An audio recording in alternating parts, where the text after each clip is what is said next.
Welcome back to my study channel. Friends, हमारा आज का टॉपिक बहुत ही इम्पॉर्टेंट टॉपिक है because today we are going to discuss practice set 10। If you are preparing for JKSSB job then this topic is most important for your preparation, and this topic is especially for panchayat accounts assistant.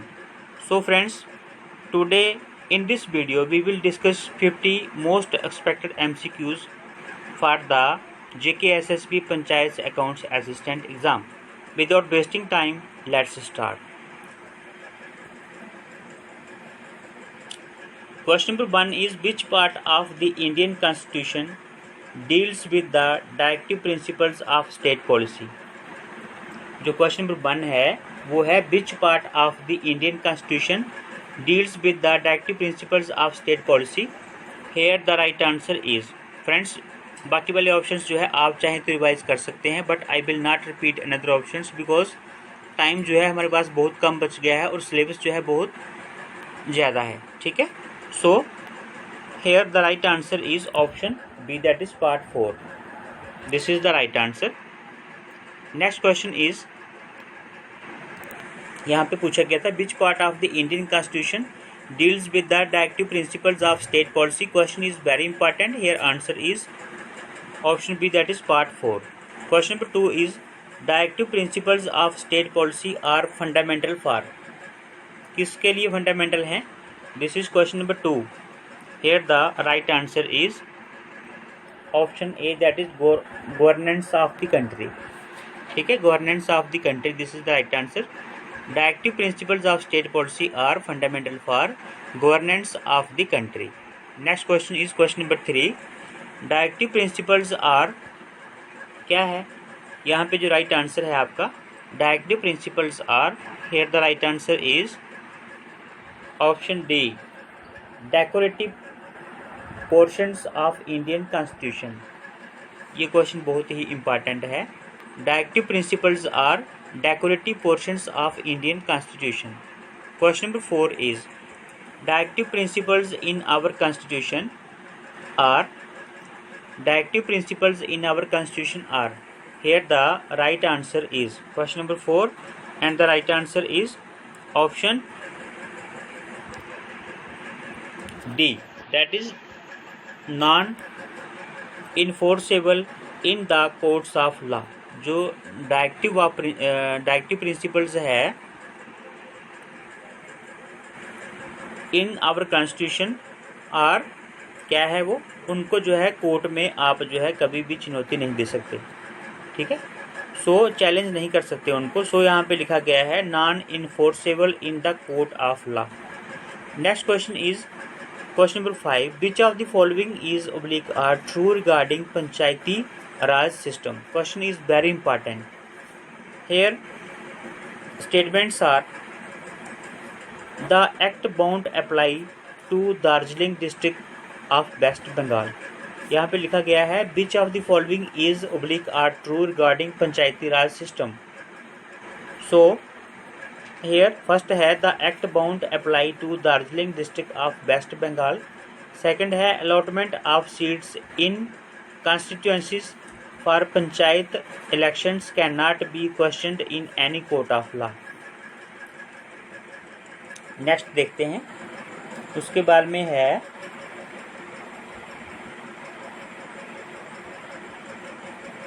यहाँ पे 2 ही option दिए गए हैं.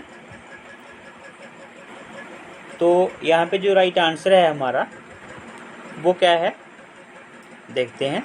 This is question number 5 and the right answer is option D, that is none of the above. ठीक है, none of the above is the right answer. Next question is, which of the following are correct regarding GVK Rao committee. Most important question, which of the following are correct regarding GVK Rao committee. Here first statement is, GVK Rao committee was appointed by the Planning Commission in 1985.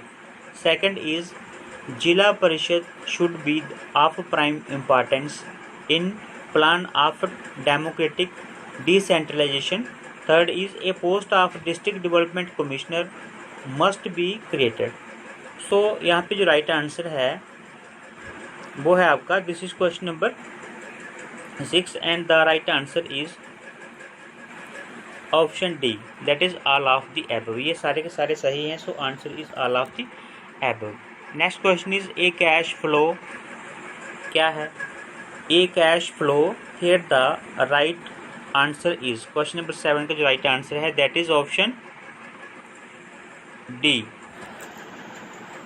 Increase both cash and cash equivalent. ठीक है, a cash flow increase both cash and cash equivalent, so option D is the right answer, ये वाला।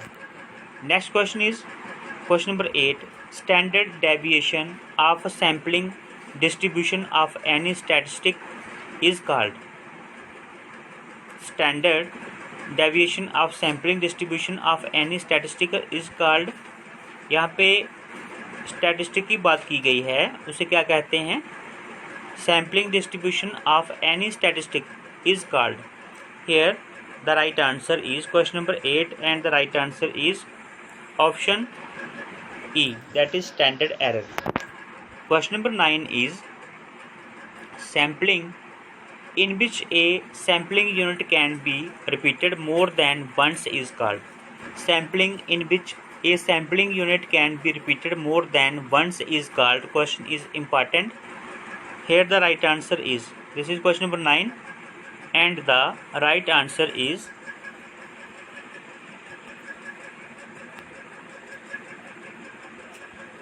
यहाँ पे जो right answer है आपका question number 9 का वो है आपका option C, that is option C, यहाँ पे जो है वो राइट आंसर है। So sampling with replacement, this is the right answer. पूछा क्या गया था, एक बार फिर देख लेते हैं क्वेश्चन नंबर 9 को। क्वेश्चन नंबर 9 में पूछा गया था कि sampling in which a sampling unit can be repeated more than once is called. Sampling in which a sampling unit can be repeated more than once is called. Here the right answer is sampling with replacement. क्या कहते हैं उसको? Sampling with replacement. Option C is the right answer. Next question is question number 10, a set of observations recorded at equal interval of time is called. A set of observations recorded at equal interval of time is called. A set of observations recorded at equal interval of time is called. Question number 10. Here the right answer is option C, that is time series data. This is the right answer, time series data. Next question is seasonal variations are. Seasonal variations are question number 11. Here the right answer is short term variation. Seasonal variations are short term variations. Next question is question number 12. The most commonly used mathematical method for measuring the trend is. The most commonly used mathematical method for measuring the trend is. Here the right answer is question number 12 and the right answer is least squares. Option D is the right answer. Next question is time series data have total number of components. Question is important. Time series data have total number of components. कितने components हैं? So question number 13 का जो right answer है वो है आपका option A, that is 4। Time series data have total number of components कितने? 4। Option A is the right answer. Next question is question number 14, every factor of production gets reward equal to. Every factor of production gets reward equal to. Question number 14 का जो right answer है that is option A, value of average product. This is the right answer. Next question is question number 15, under perfect competition demand Under perfect competition, demand for a factor is its. Under perfect competition, demand for a factor is its. क्या होती है demand for a factor is its? Question is important. This is question number 15, and the right answer is option A. That is MRP curve. MRP curve is the right answer. Question क्या था? Under perfect competition, demand for a factor is its MRP curve. Option A is the right answer. Next question is question number 16. क्या कहता है question number 16? Here we should employ unit of a factor to a point where. We should employ unit of a factor to a point where. Question number 16 का जो right answer है that इज आपका option B, where MP is equal to price of the factor. We should employ units of a factor to a point where MP is equal to price of the factor. Question number 17 is, one of the following is not a assumption of the marginal productivity theory. One of the following is not a assumption of the marginal productivity theory. Question is important. कौन सा नहीं है marginal productivity theory जो है वो कौन सी नहीं है इसमें से? Here the right answer is question number 17, and the right answer is option C, that is low price of factor. Low price of factor जो है ये क्या नहीं है, assumption नहीं है marginal productivity theory का. Next question is question number 18. In law of diminishing returns at least one factor. In law of diminishing returns at least one factor dash, क्या होता है उसमें? Question number 18, and the right answer is must be constant. In law of diminishing returns at least one factor must be constant. Next question is question number 19. Laws of return apply to firms working in. Laws of return apply to firms working in. Most important question. तो यहाँ पे क्या आएगा? Laws of return apply to firm working in. Here the right answer is question number 19. Option D is the right answer, all kinds of marks. यहाँ पे क्या है? All kinds of market situations. Law of return apply to firms working in all kinds of market situations. Option D is the right answer.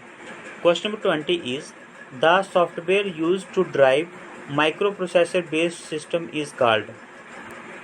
The software used to drive microprocessor based system is called. Here the right answer is question number 20, and the right answer is option A, that is assembly language program. The software used to drive microprocessor based system is called assembly language program. Next question is question number 21. Open source software can be used. Open source software can be used for commercial purpose.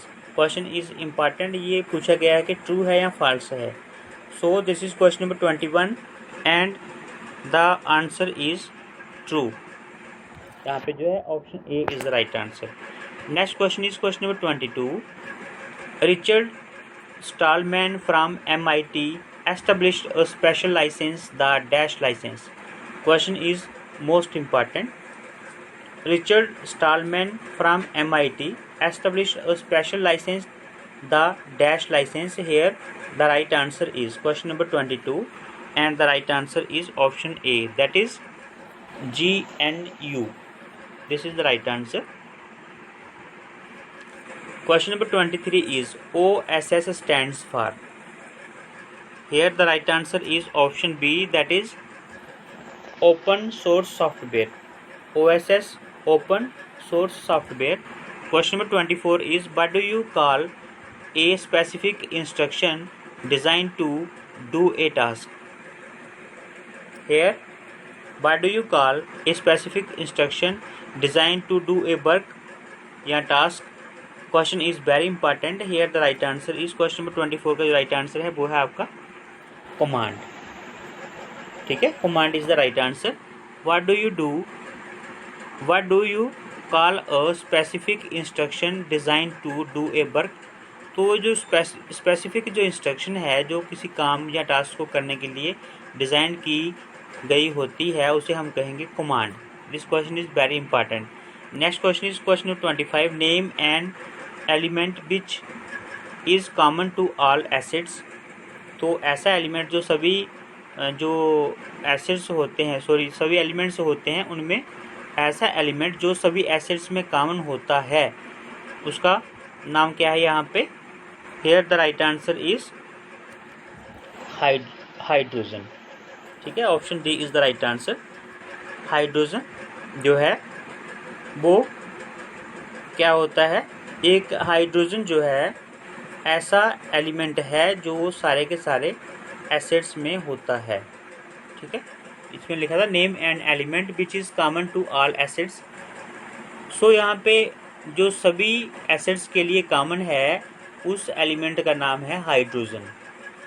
Next question is what happens when an acid reacts with metal oxide. Question is very important. This is question number 26. Here the right answer is option A that is salt and water is formed. इसने पूछा है what happens when an acid reacts with metal oxide. Very important question. Here the right answer is salt and water is formed. Next question is which of the following is the strongest. क्या क्या बोला गया है, विच of the following is strongest. देखते हैं यहाँ पे क्या क्या दिया गया है. विच of the following is strongest acid in the bird. ये क्वेश्चन बहुत ही इंपॉर्टेंट है फ्रेंड्स, बहुत बार रिपीट हुआ है. विच of the following acid is strongest in the bird. So here the right answer is. This is question number 27 and the right answer is option D. Carborane acid जो है ये strongest acid है world में. Carborane acid is the strongest acid in the world. Question number 28 is blue litmus paper turns into colour into which colour. इसमें पूछा गया है blue litmus paper turns into which colour in basic conditions. Here the right answer is, ये हमने पहले भी किया है क्वेश्चन क्योंकि ये जो है रिपीटेड क्वेश्चन है. Blue litmus paper turns into which colour in basic conditions. Here the right answer is question number 28. यहाँ पे no change. Option D is the right answer.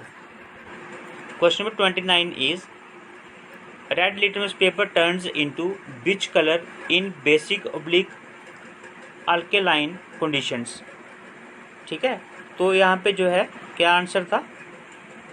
Here the right answer is question number 29 and the answer is option C that is blue colour. Next question is question number 30. Which acid is present in sour milk. Most important question. Which acid is present in sour milk. Here the right answer is, यहाँ पे कौन सा होता है उसमें. Here the right answer is lactic acid. कौन सा होता है, lactic acid. Option D is the right answer. Question number 30 option D. Next question is question number 31. Auditing begins where dash ends. Auditing begins where. Answer is, question is important. Auditing begins where dash की जगह पे क्या आएगा, option B that is accounting. So accounting ends. Auditing begins where accounting ends. ठीक है. Next question is question number 32. The auditor of A government company shall be appointed by the. कौन करता है ऑडिटर को, गवर्नमेंट कंपनी का जो auditor होता है उसे कौन अपॉइंट करता है. Here the right answer is, this is question number 32 and the answer is. देखते हैं आगे क्या ऑप्शन है इसके.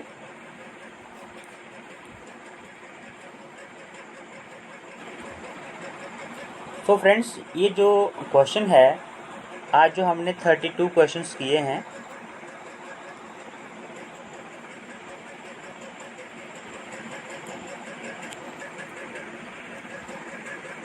ये आ गया।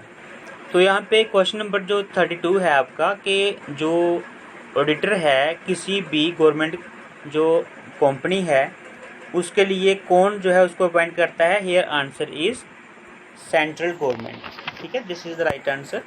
Answer is central government. यहाँ पे जो बोला गया है कौन उसको हायर करता है, here answer is central government.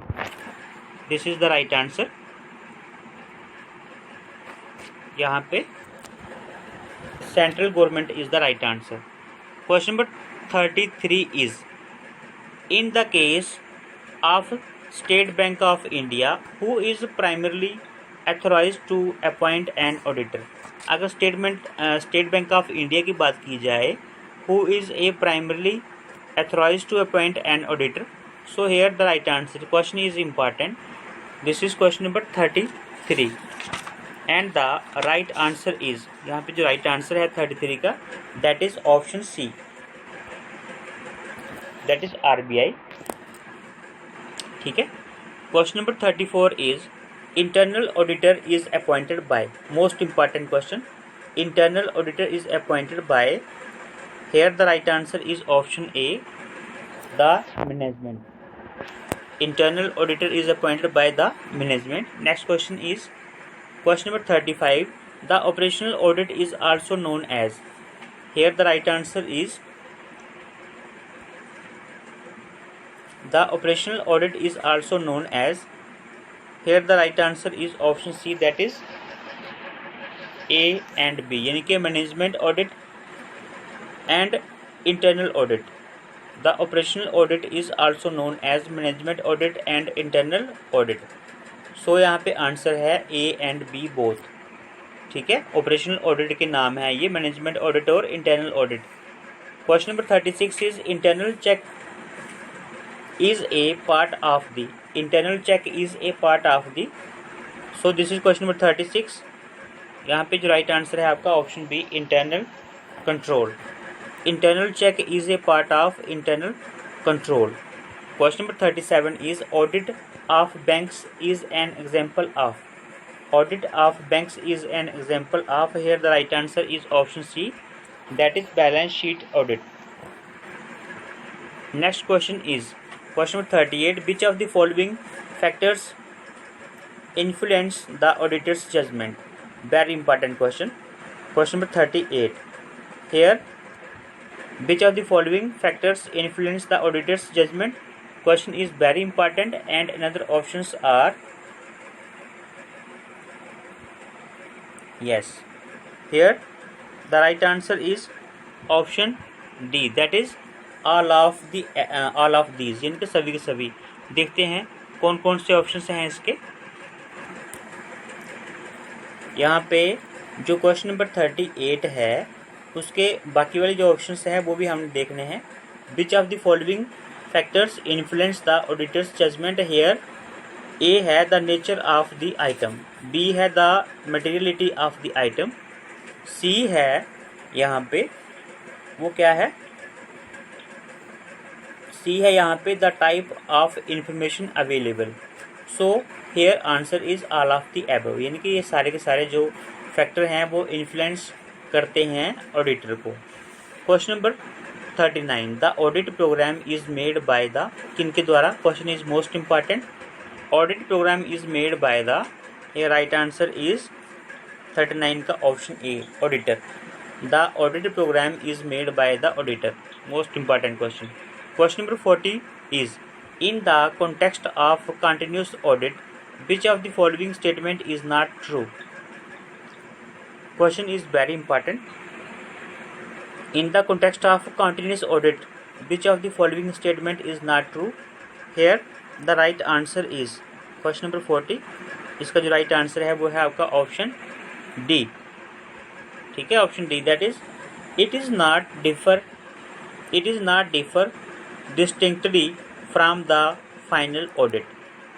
Question number 41 is the audit risk may exist while verifying various यहाँ पे बोला गया है the audit risk may exist while verifying various. Question number 41 and the right answer is items of balance sheet. ठीक है, this is the right answer. Question number 42 is internal audit is a part of. Internal audit is a part of. किसका part होता है internal audit? Here the right answer is option C, that is internal control. Internal audit is a part of internal control.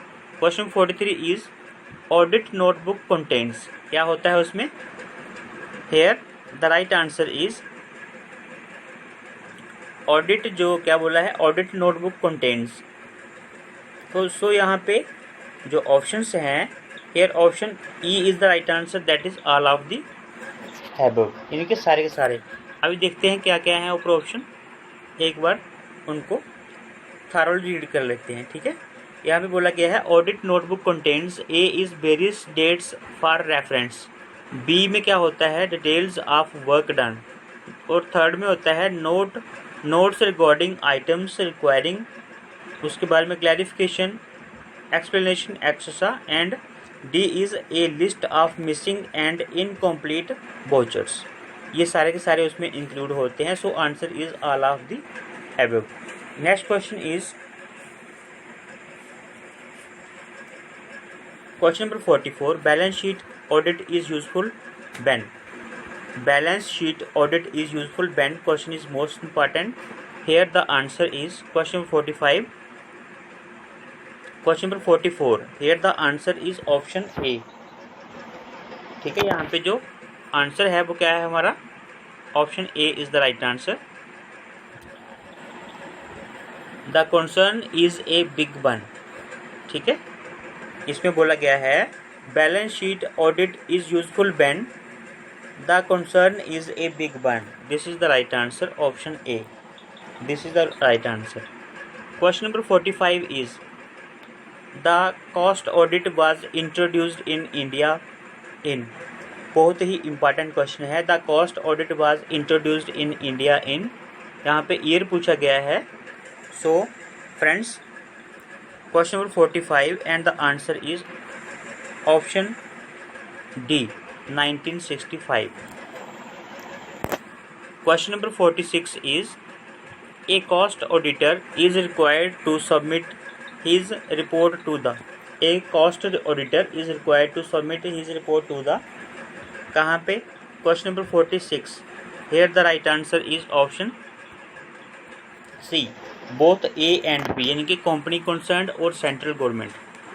जो cost auditor होता है is required to submit his report to the company concerned and central government. Question number 47 is a company auditor may be removed by. जो company का auditor है may be removed by. Question number 46. Here the right answer is option D. ठीक है, यहाँ पे question 47 का जो है option D is the right answer, that is general meeting. This is the right answer. Next question is question 48. Audit in depth refers to. Audit in depth refers to. Here option B is the right answer, that is intensive audit of a few items. Audit in depth refers to intensive audit of a few items. Question number 49 is Sita, Geeta and Bimla are three partners in a firm of chartered accountants, of whom Geeta holds full-time employment elsewhere. The specified number of company audits in the case of firm will be. Here the right answer is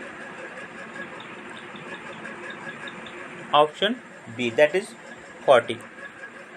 ठीक है, यहाँ पे question number 49 जो है आपका उसका answer है 40. क्या बोला गया है एक बार फिर देखते हैं. Sita, Gita and Bimla are three partners in a firm of chartered accountants, of home Gita holds full time employment elsewhere. The specified number of company audits in the case of firm will be. Here the right answer is option B, that is 40. ठीक है। Next question is question number 50. Which of the following item results in cash flows? Here right answer is issue of shares for cash. Which of the following items results in cash flows? Answer is issue of shares for cash. So friends, today we have completed 50 questions, that is most important questions, or you can say most expected questions for the JK SSB panchayat accounts assistant exam. I hope आपको ये video अच्छा लगा होगा। Friends, if you are new on this channel, please subscribe my channel and press the bell icon to get our latest videos. Thanks for watching this video friends. Prepare well, perform well. मिलते हैं next video में, तब तक के लिए bye bye.